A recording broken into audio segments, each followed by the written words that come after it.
I think we can go ahead and get started. I'm not seeing a whole lot of additional joiners. I did want to say we are recording this, so not to diminish the conversation at all, but just want to give you all a heads up. And that's primarily so that we can kind of have it as a database of framework education as a chapter, so that we can continue to reference this content moving forward and share it with folks that couldn't join us this afternoon.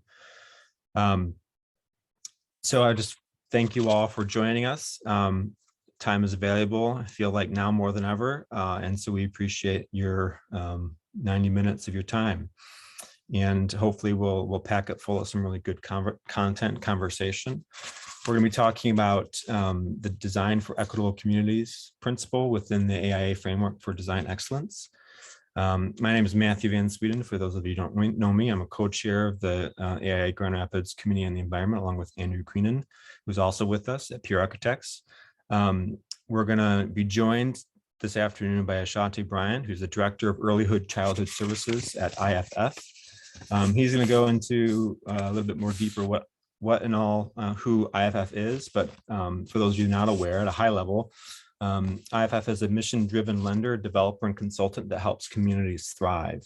Across the Midwest, they work at the nexus of facilities and finance to help nonprofits and other service providers create safe and inspiring spaces that enable them to achieve their mission and support their communities. As that is aligned with their mission as it sounds, I think they're a great ad, and Shanti's going to have a tremendously valuable presentation for us all to kind of help and think about what design for equitable communities can actually look like. Before we begin, take a moment to thank our chapter sponsors. We couldn't have this programming, we couldn't be here without them and their generous support of the chapter. Yeah, we're just really grateful for them and all they provide for the services that we can do as an organization. A high-level overview of the afternoon agenda. We're kind of already in the welcome and introductions. After this, I'm going to kind of go in as a pretty high-level overview of design for equitable communities, the framework for design excellence that I mentioned before. I'm going to pass it over to Andrew, who's going to talk about the JUST program. And we're going to make the connections in that overview as we kind of move into a kind of a case study that Ashanti is going to walk us through. And then we'll open it up for Q&A afterwards. And hopefully we can have some robust discussions around this topic.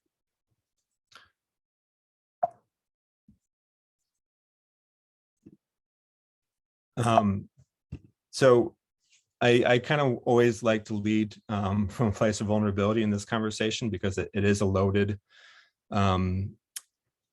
concept and conversation, right? And it's just usually I find value in just kind of owning the fact that we are all imperfect and in progress, right? So I'm probably not the best representative to be kind of leading up this conversation, but I'm kind of here and trying to make the most of it. So that kind of said, also, I kind of lean into that vulnerability and kind of understand we're all kind of here to learn and try to create this safe space for us to challenge things and have hard conversations. So just from that, I just want to kind of then dive into the framework as it exists. So as I mentioned, the framework for design excellence has been around for quite a bit. Several years, and it's kind of evolved over that kind of lifespan. And one of the principles in it is design for equitable communities. And I'm actually going to leave my PowerPoint and actually go to the web browser. So I've shared this multiple times, and I've always been nervous to do it in real time. So if you want to learn more about the framework, you can literally go to your browser and Google AIA Framework for Design Excellence, and then you can pull up what shows up. And this is the landing page, right? So this is the framework that we'll be talking about. There's lots of content here. There's some links over here. So if you click on additional sustainable resources. Hey, Matt. Yeah. Sorry to interrupt. You're sharing, I think you shared PowerPoint instead of your screen. So let's try this again. Can you see me? See what I'm looking at? Yes. All Yeah, done. that's good. So again, you can just go in here, Google AIA Framework Present Excellence. Hopefully it's the first one that pops up. But you can kind of see this is the framework as it exists in the web version. There's also a print version if you want to download it as a PDF. It looks like this. So there's just a kind of preamble here, and then it kind of gets into the 10 principles. We're also going to be talking about design for equitable communities. And really, it's a pretty simple framework. It centers questions and prompts that to empower designers to ask the project team to hopefully, in this case, lead to more equitable communities, right? There is also this additional resources here. This is the web page that it goes to. There's lots of good content here. There's deeper dives into even this equitable communities conversation. There's primers on building performance and resilience and adaptation. So it's just a really good kind of collection of really solid AIA sponsored content. But we're going to scroll down here and we're going to click on Design for Equitable Communities. So here is the framework, and these are the prompts, right? So the idea here is by asking these questions early in the design process, you can get to arrive at solutions that are a little bit more equitable than you would have if you didn't kind of wrestle with these questions and these prompts. So that's the framework, but below it, there's also this toolkit. And it's been recently updated. And so if it's been a while since you've looked at it, I would encourage you all to kind of get into the website and look for the updated content.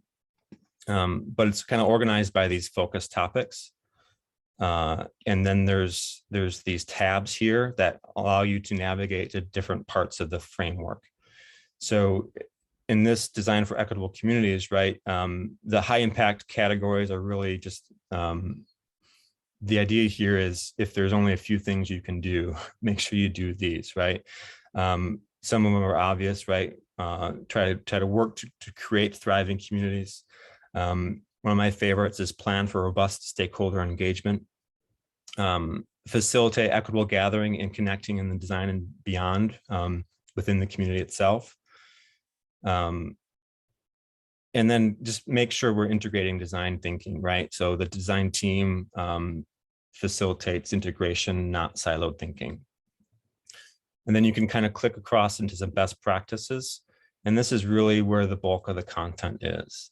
I'm not going to go through each of this point by point. I did want to kind of talk about this social justice, equity, diversion, and inclusion section. One of the action items that it lifts up is this idea of plan and implement social justice policies for the firms that you work in. Again, this is content written for architects by architects. So it's the language is a lot about centered the professional practice. So Andrew is going to talk a little bit about Pure Architects and their pursuit of this just label from the International Living Future Institute.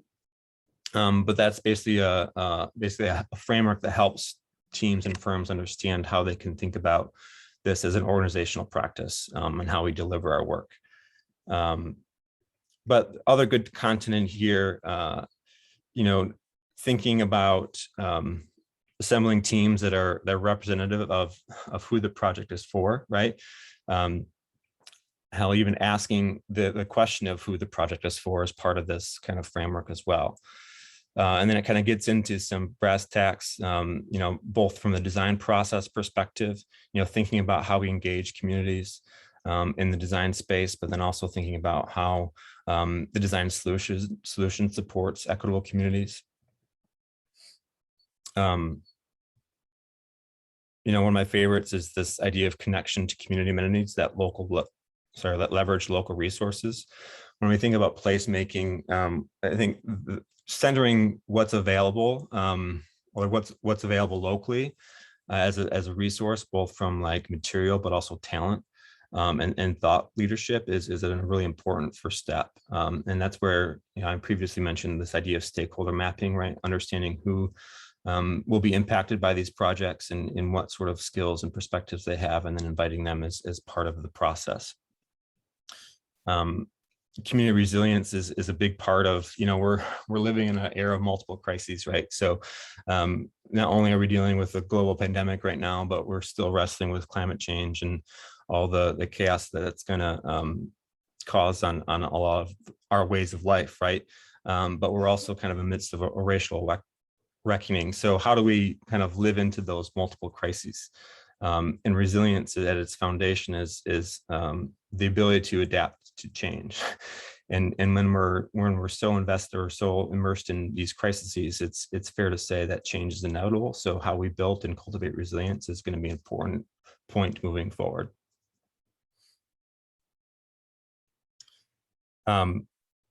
So again, this is the online framework and its supplemental toolkit.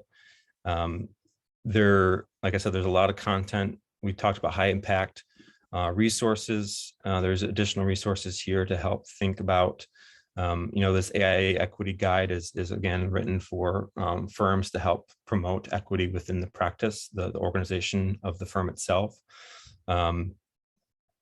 There's this I found really fascinating, this Social Explorer, a suite of online tools and data that allows users to visually explore hundreds and thousands of data indicators across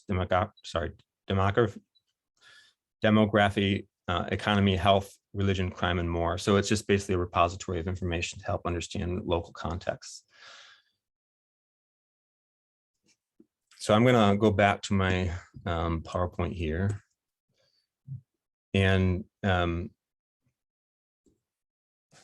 I'm trying to synthesize a lot of this through my lens and my work. So a lot of what I think in my experience in this space centers around this idea of cultivating belonging. I've been honored to kind of receive a lot of guidance and learning from folks I respect in this space. And one of the metaphors often used is this idea of a third space. And how I think about that is kind of getting outside your comfort zone, right? Progress and growth is almost always outside of our comfort zone.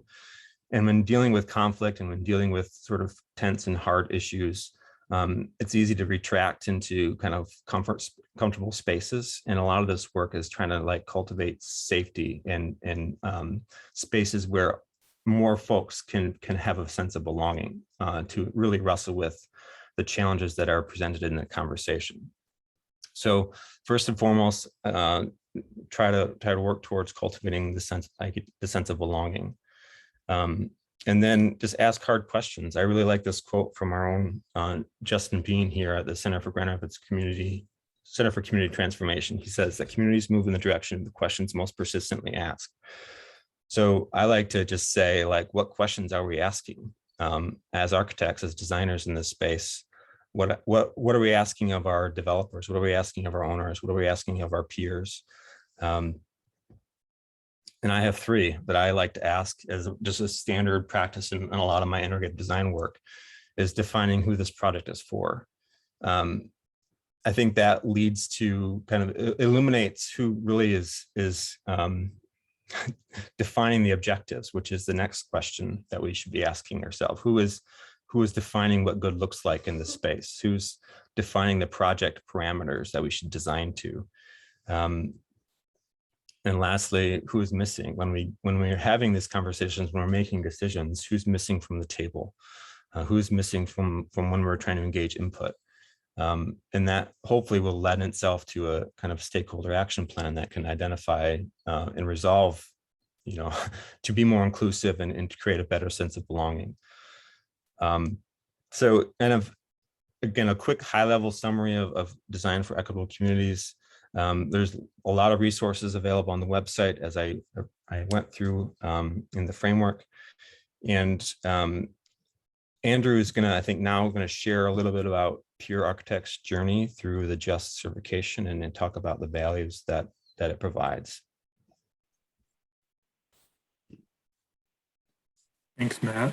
Let me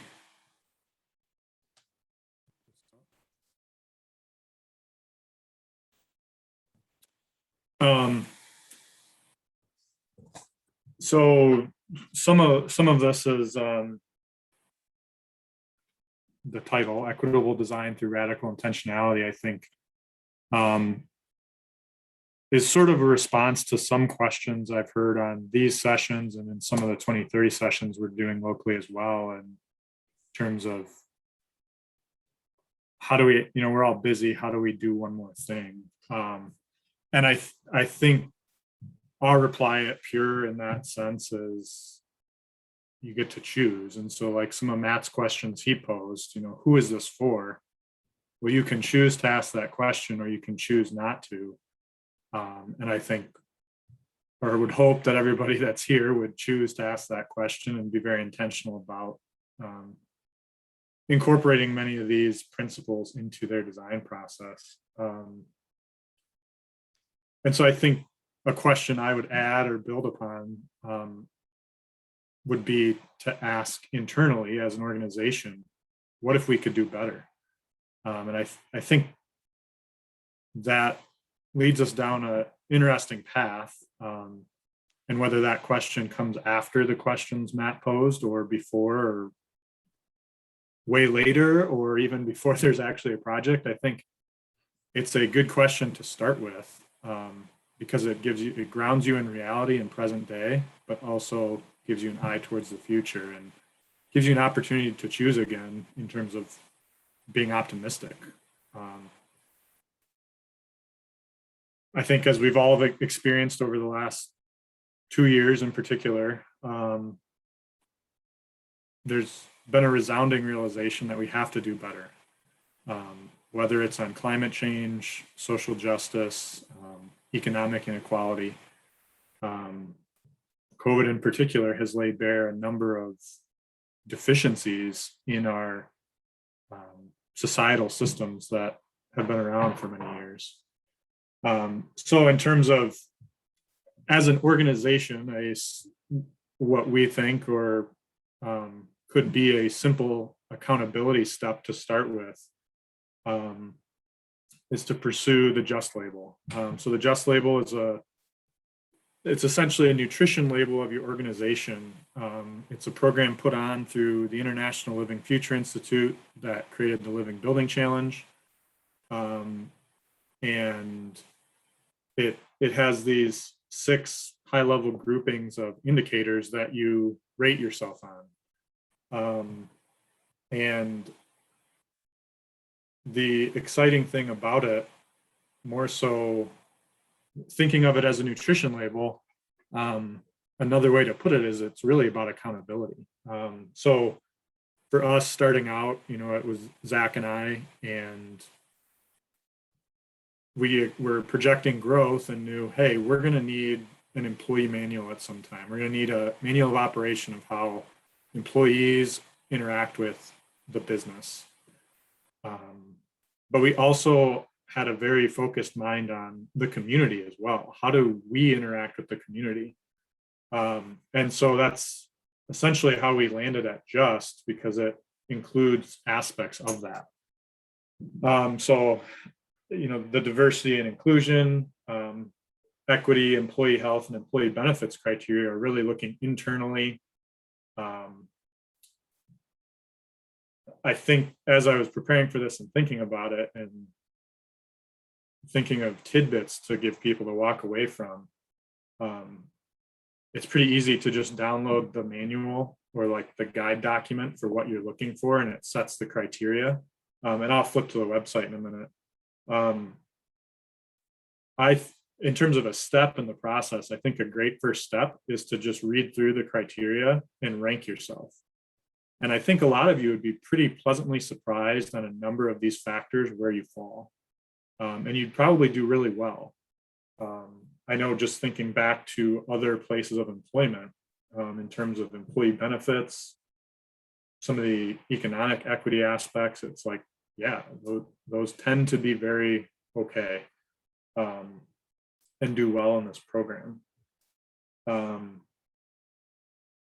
The exciting thing is that community aspect. So there's pieces about charitable giving, and are you giving to organizations that are doing some of this work? Are you, as it relates to the work we do as architects and designers, are you looking at your consultant stream and evaluating who you're working with? And I think I would tie that back to Matt's questions of, yeah, who is this project for and who's determining good? And should we align the team to those outcomes as well and not just continue with the team we've always used, because, you know, we've always used them. I think this sort of helps elevate others. Some nuance to it in terms of scale. So when we did this last year, it was just Zach and I, like I said. So there's a 5-person threshold for some of these diversity and inclusion metrics, just because it'd be very skewed. We would have looked very well on those metrics a year ago. So we've recently crossed 5 and we'll be updating this. Accountability is really the key to it. So it's on a 2-year sort of update cycle. And so we would go through, you know, expenditures with consultants. How much have we, what percentage did we spend in an equitable way? And then also tracking internal demographics.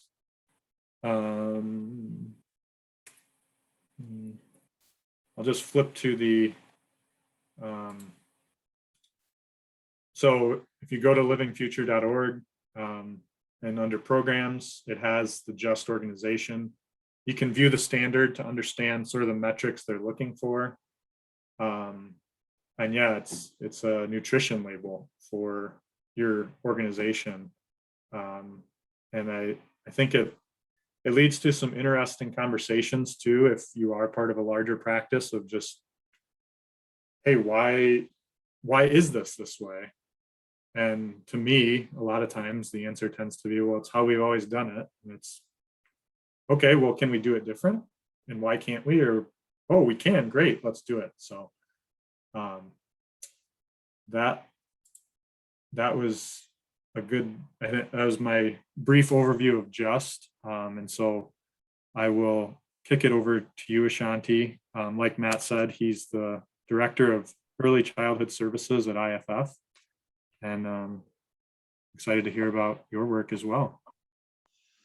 Fantastic. Thank you, Andrew. Really appreciate being with you all. It's actually quite an honor. And I was telling colleagues yesterday that I'm an architecture and design nerd. And so I don't have the training, but I absolutely resonate with the incredible work that you do in placemaking. So I'm going to share my screen and just talk a bit about our early childhood work and our history at IFF. Give me a quick second here. Okay. So again, IFF is a CDFI, Community Development Financial Institution. We most certainly, basically a nonprofit or a mission-driven lender. But outside of that work, we also, over the years, have realized that our nonprofit partners and communities throughout the Midwest need additional dollars or need additional support and capacity even beyond being able to access financing or capital. So we developed a real estate consulting firm up under our umbrella, and we also we actually can work with nonprofits to actually develop their facilities. And then we have a whole social impact accelerator team that includes a pretty robust research and evaluation team and a vital services team that really walks alongside folks in community around the social determinants of health, right? All the things that build and are pillars for a healthy community to help strengthen those. So IFF's been around for 33 years. We have about over $1 billion in managed assets, actually. And we have been able to actually, in communities in terms of early childhood or childcare, invest in over $80 million of developments throughout the Midwest and childcare facilities. Back in 2018, which seems like a long time ago, but it really wasn't, IFF's research and evaluation team actually led a study around the need for childcare and early childhood in the city's limits in Grand Rapids. That study highlighted a number of different gaps in the landscape that really identified like 7 high needs neighborhoods in the city, mostly in the southeast core of the city of Grand Rapids. They lacked early Head Start services. That's a federally funded childcare program for really low income families, but then also other kinds of just slots and overall availability for families to be able to access early childhood and childcare. We all know, because of the pandemic, how essential childcare is, right, to the workforce, and to us, even frankly, even still, many folks being able to get back to work. A percentage of that, the ability for folks to get back to work, is the lack of access to quality childcare. It's very real. On the heels of this study that IFF led with partners in Grand Rapids, if you lived in the city of Grand Rapids, we passed a pretty historic millage. It was called the Ready by 5 millage, and we had never done that in the state of Michigan before, to really invest in programming sort of the human infrastructure of early childhood in our county. So it was pretty significant, but we have a ton of additional work to do. At IFF, birthed out of this data, right, this research that happens in communities, because we believe that community development efforts should be grounded in data. And that data is not just quantitative data, but also qualitative data, and engaging the local community in really understanding their needs within community. Well, we did that in the city of Detroit, and we actually just finished being the lead developer on the former campus of Mary Grove College. We built an over 20,000 square foot early childhood facility, and that's going to be now a whole cradle to college campus right in the heart of the city of Detroit, which is really incredible.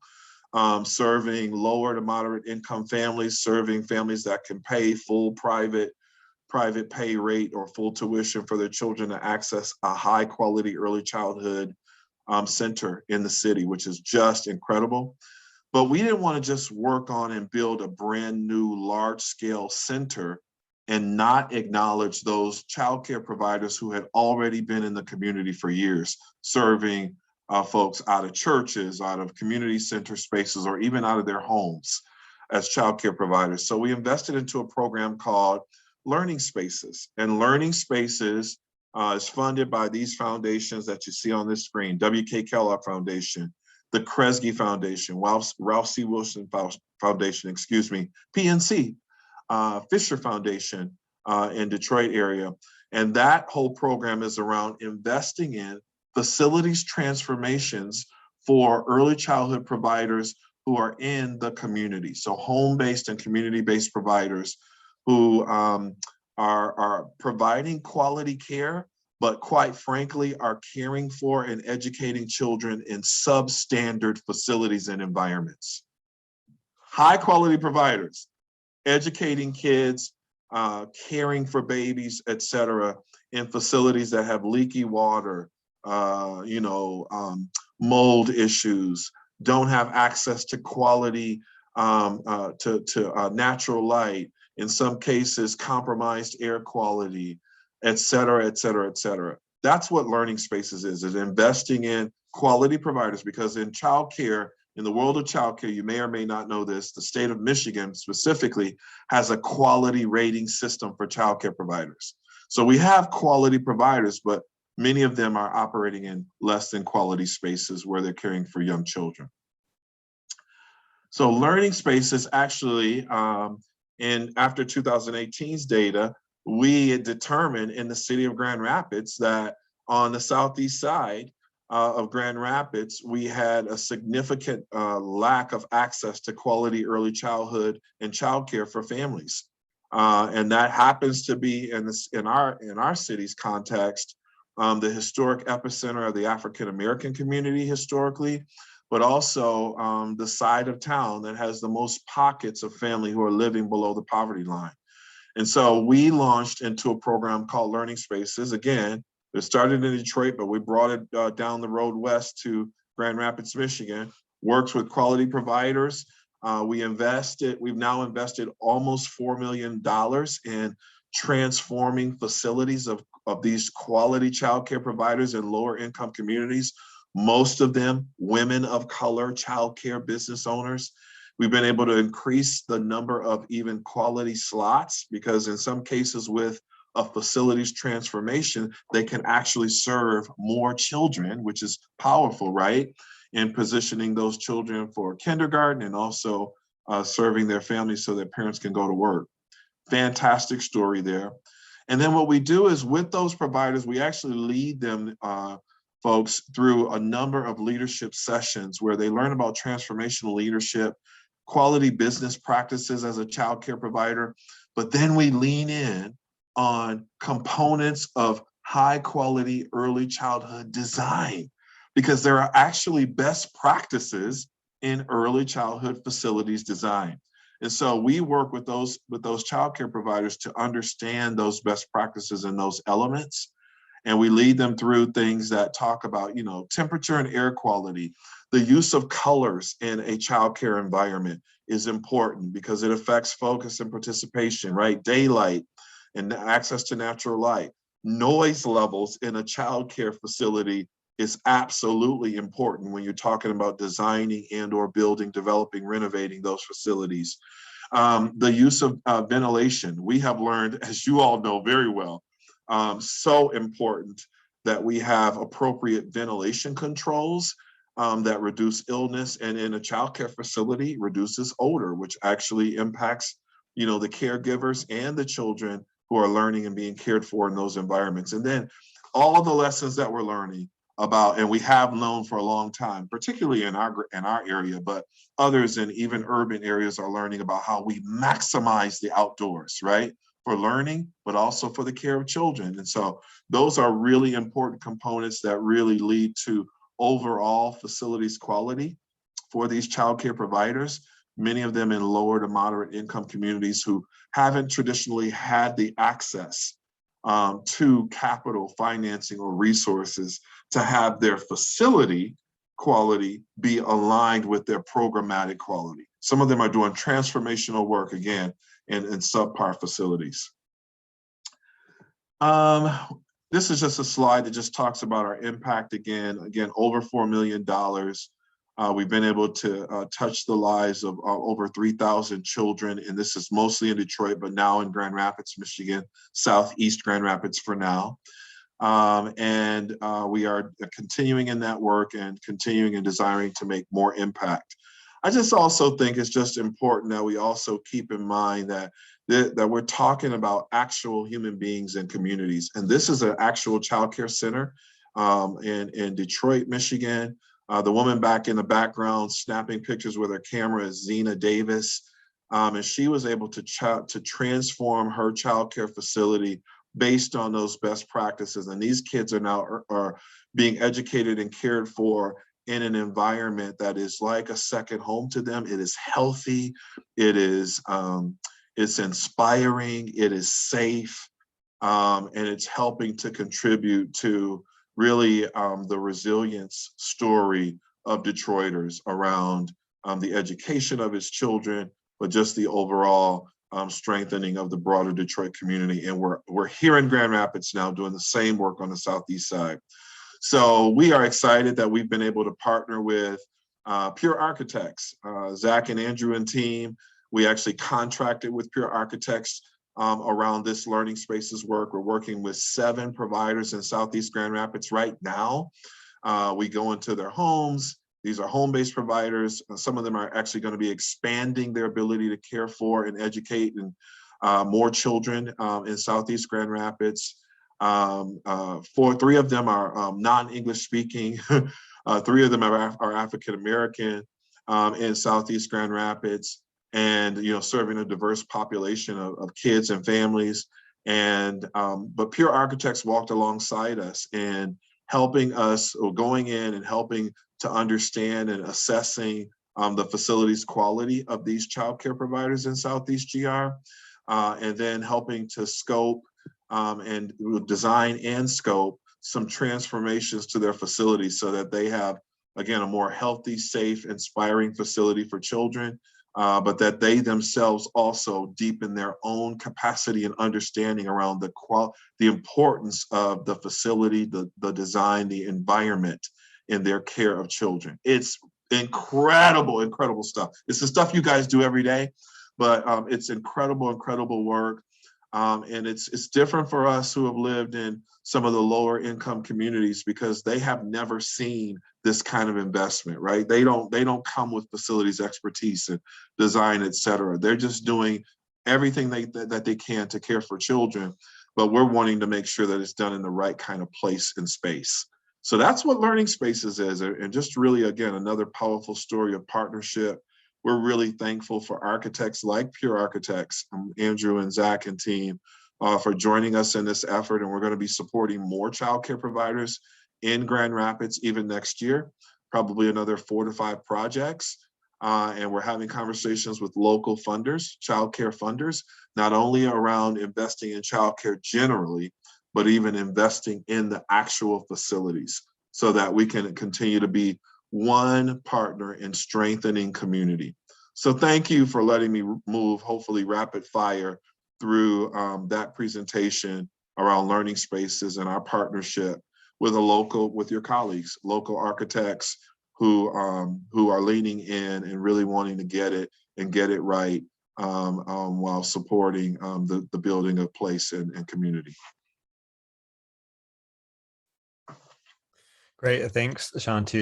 It's really great to see the impact of your work and to even like think about the best practices that you shared, because I think it really resonates with folks and fellow architecture nerds, right? Because it's the spaces that we occupy and get passionate about, right? So again, thank you for sharing your story and for sharing the impact of your work.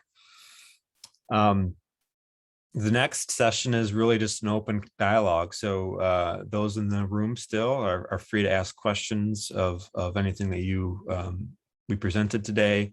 The Just label, IFF's work, talking about the framework that I presented about designing for equitable communities. So yeah, I'll just take a moment to allow anybody to share a question or insight they may have and then want to share with the group.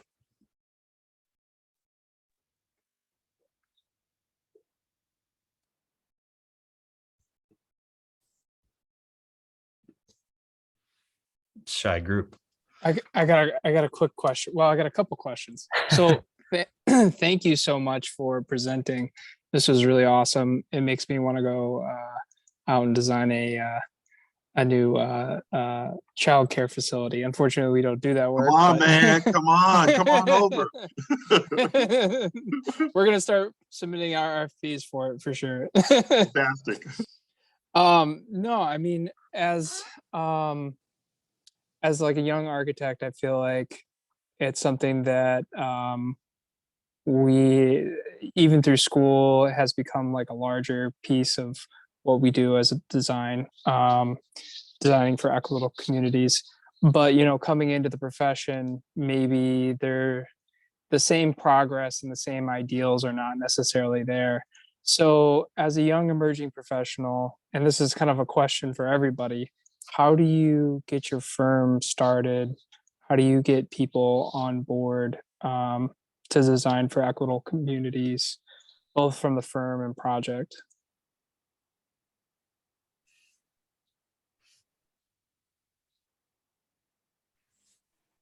Anyone? I think part of it is back to intentionality, right? There's so many factors that go into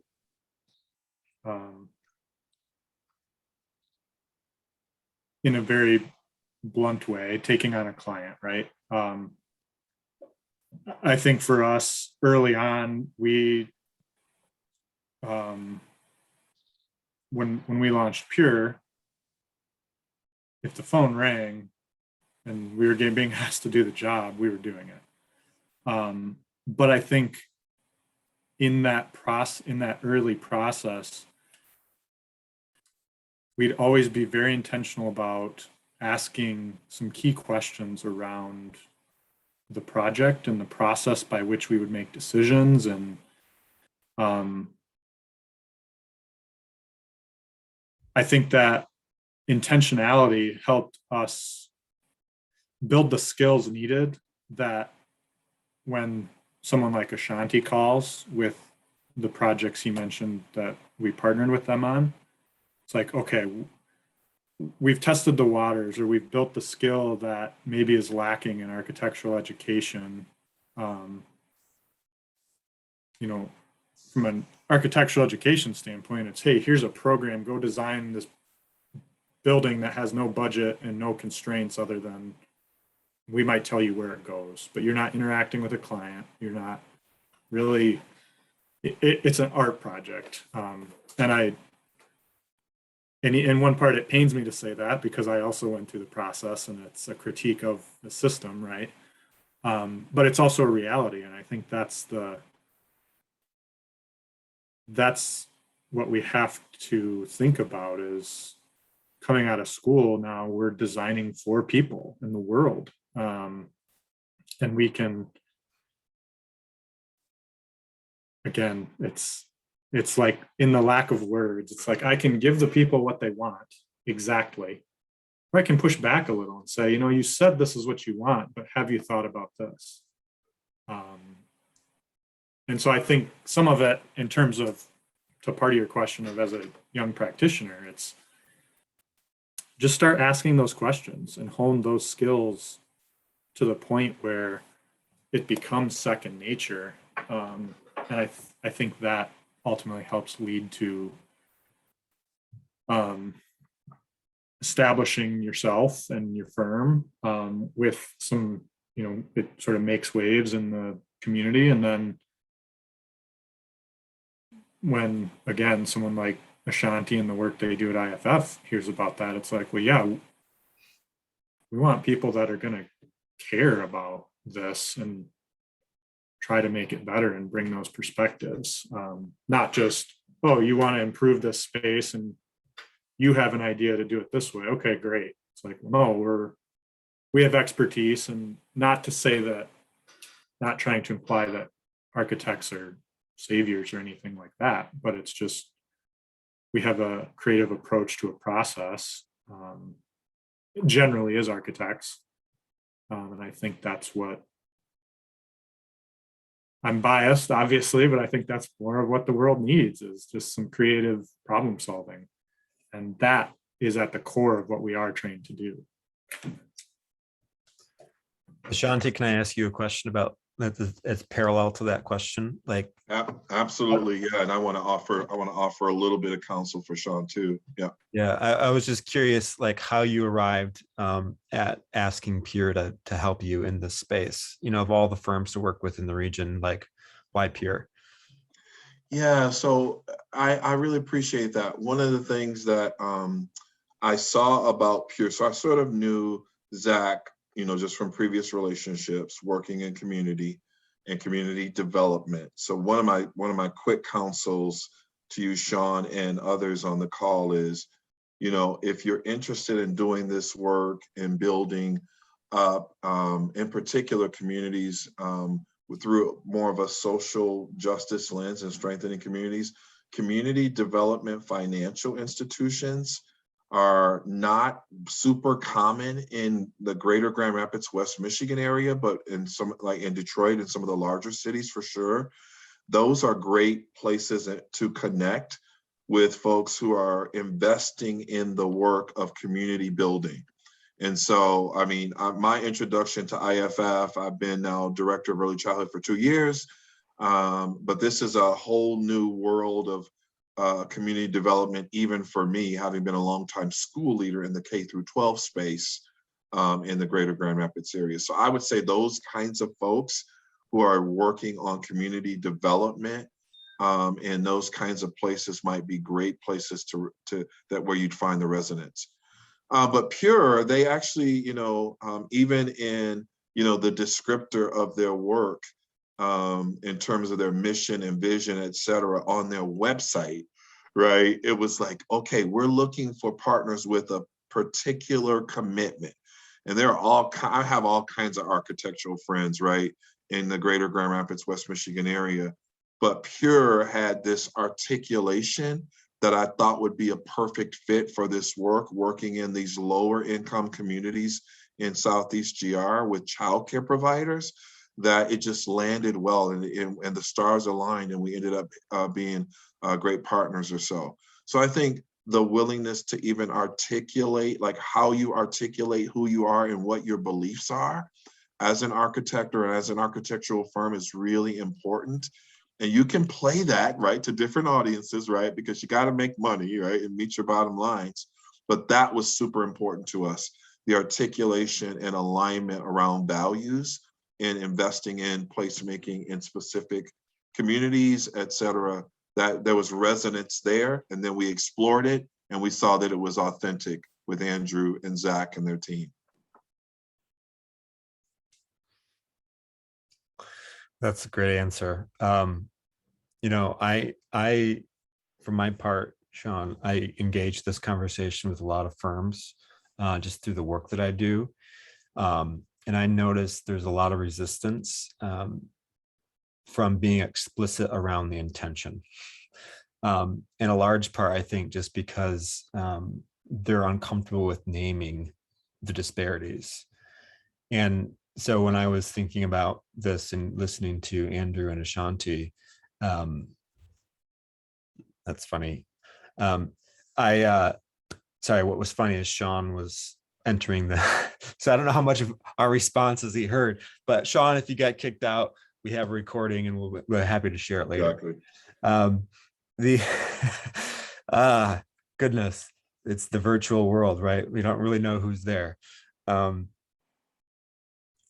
What I was going to say is that there's this Chinese proverb that I love.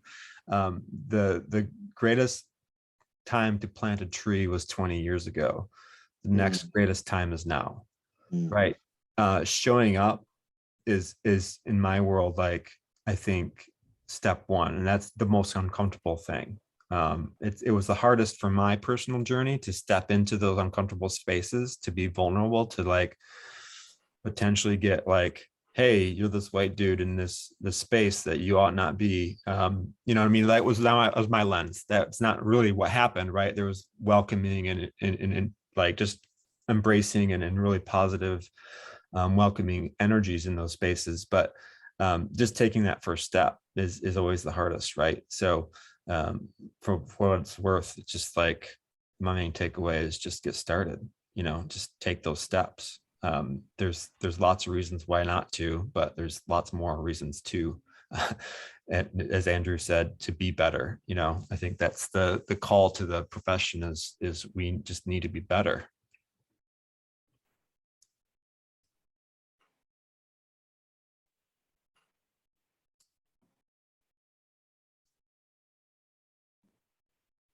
Any other questions?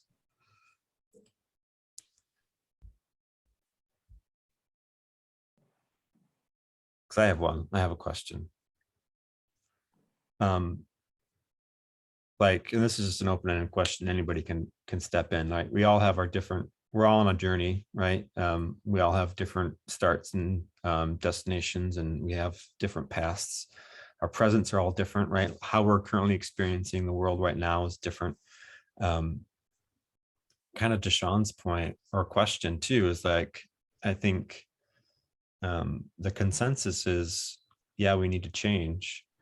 My question is why aren't we more robustly changing? And maybe quicker, I don't know is the right word, but like, if we know it's an issue, if we recognize the problem, why aren't we doing more? Like, what's the barriers?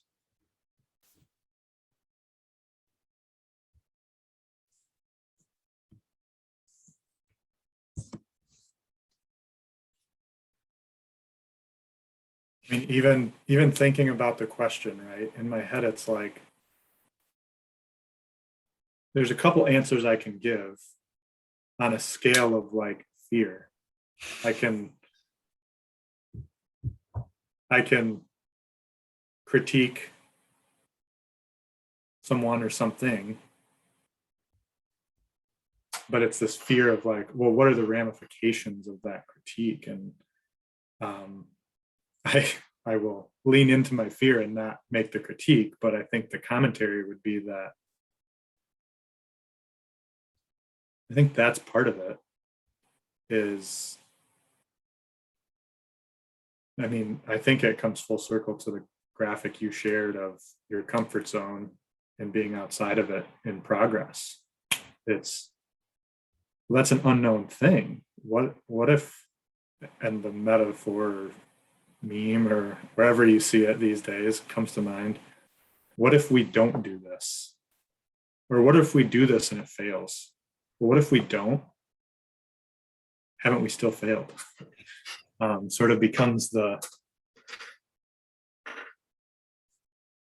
that's my first thought at what some of the barriers are, is the fear of failure. I'd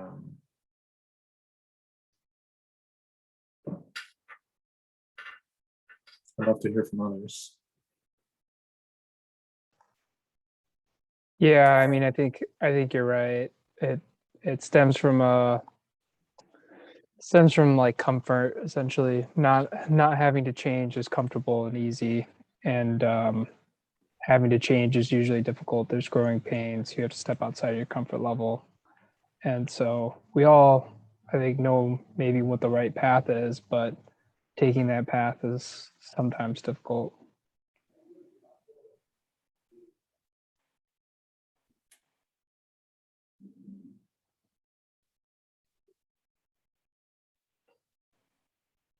I feel like it's a combination of things too. I think that's really a big part, but you really have to marry an architect and a client together, and the client doesn't always want to go on a journey with you where you're doing something, you're feeling your way through. It's like, well, I'm paying you to be the expert. You know, I'm not Right. paying you to learn. Yeah, I think that's an interesting point, Neil, because I even in the sustainability or energy efficiency or even the climate change space, right? I hear a lot of architects basically be very, I don't say passive, but they say like the client isn't asking us to do this, so why would I do something the client isn't asking us to do? And that's actually really, I think that illuminates an interesting tension, I think, within even like who decides what good looks like, right? Who's paying the bills, essentially, who's buying the architecture. But the disconnect between that and who is being influenced or impacted by that same architecture, right? Closing that gap is, I think, what this conversation is all about. It's recognizing that the people buying the architecture are usually the furthest removed from the impacts of that architecture, right? And I love how I was having breakfast with Zach at Pure Architects just a few weeks ago, and he kind of like talked about his process akin to specifying caulk, right? Like no client is really terribly interested in about the specification of caulk, like of the sealant around the windows, right? But we do it because we know it's an important part of the performance of the facility, right? Like we need to keep the water out, and we need to like be very thoughtful about that. Why isn't this conversation in the same space? Like, why aren't architects just doing the right thing because it's important, regardless of who is asking them to do it, right? Like that to me is part of what Ashanti, I think, was saying about the Pure team being authentic in that intentionality, right? Like it's just who they are and how they operate. So I feel like, my vision or my kind of what good looks like is if more teams just started doing the work because they know it's the right thing to do, regardless of being asked to do the thing, right? But to your point too, like there's obviously learning there, but I don't know. I think about architecture more as a process anyway. It's a performance piece, really. It's about the process. If we come to the table with preconceived ideas about what the solution is, I think we're not really doing design. I think, you know, when I think about equitable communities, to me, it's just a further leaning into that process and a further invitation of others to participate in it. Agreed.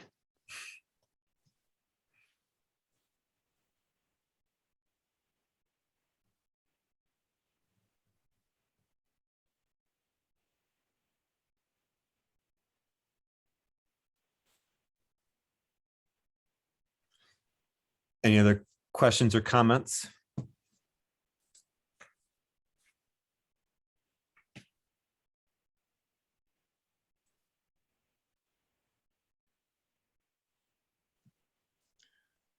I think I would just offer that I'd love to come back and share again in the future. IFF is actually opening our West Michigan office in Grand Rapids and really leaning in as a solutions partner with the nonprofit community in Grand Rapids that will include additional early childhood, school opportunities, grocery stores, and most certainly affordable housing, et cetera. In particular, we're not only planning to serve in Grand Rapids, but really all of West Michigan, Southwest Michigan, the Lakeshore, and even Northern Michigan out of this Grand Rapids office. So I think I would just offer us as a CDFI that is in this exact space, that there might be opportunities for us to partner in the future. And if you haven't done or had not been a part of designing space along these lines, there might be some great opportunities for us in the future. So I'd be happy to come back and connect more with the AIA Grand Rapids membership team and just kind of share more about what we're doing and let the dots connect from there. Excellent. Yeah, I was going to ask, like, what, Ashanti, your I think 5 years from now, like, what's your goal, what's your, you know, ideal future state in this space, you know, in Grand Rapids with these partners, right? I'm putting you on the spot, obviously, but I'm just Yeah. kind of curious, you know, to that, you know, that investment into our region. You know, what are the high level aspirations of that level kind of work? Yeah, so, you know, of course we want to change the world, right? So that's broadly, right? But I think what I would say as the director of early childhood services is that in communities across, let's start with Grand Rapids, throughout Grand Rapids, maybe throughout all of Kent County, that quality would be the only option for all families, right? And not just a quality childcare provider, but a quality childcare provider who is in a quality facility. And that would be the only option, regardless of your income, your background, et cetera. That would be my vision in terms of childcare. And we actually in Grand Rapids and in Kent County could do it, right? And I'd still be young enough. Right? Even if it took a couple of decades, I'd still be around, right? And we can actually do it. So thank you for asking. I mean, I have to say, I think the moment and the work that you're doing in early childhood space is just presents such a tremendous opportunity, right? So one of the things I think about often, I do a lot of work in this space called Biophilic Design, and Biophilic design principles are a lot of what is like helping influence the best practices that you shared, right? Like the fact that humans have historically been an outdoor species, right? Like we grew up in nature. We thrive and we're the most human, the best versions of ourselves when that connection to nature is like encouraged and embellished, right? So except for like the reality is a lot of the spaces that we occupy are really necrophilic, really like it really promotes this idea of dead things, not living things. But Rachel Carlson says you cannot protect what you don't love, right? And biophilic design is really an invitation to love nature, right? And so connect that learning to the spaces that these kids are growing up in and being supported in, right? Like to foster that love is just feels like a tremendous opportunity to kind of promote the future of the discipline, right? So it's not just about us, it's about, you know, the next generation, the generation after that. Anyway, that's just kind of where my mind went in your response, because I think it's just a tremendous opportunity to really elevate the practice, the discipline, the profession of architecture, and how instrumental and influential it is to communities' health and well-being.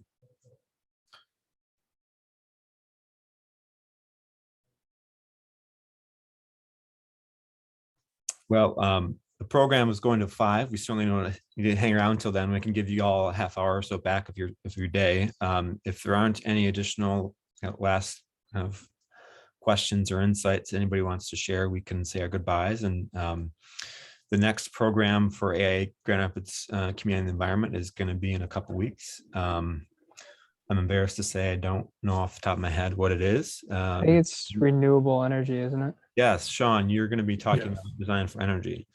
Don't No, we have 2 more? Yeah, we got 2 more. Don't scare me like that. On Tuesday, October 26th, the next in our 2030 series is renewable energy. And then,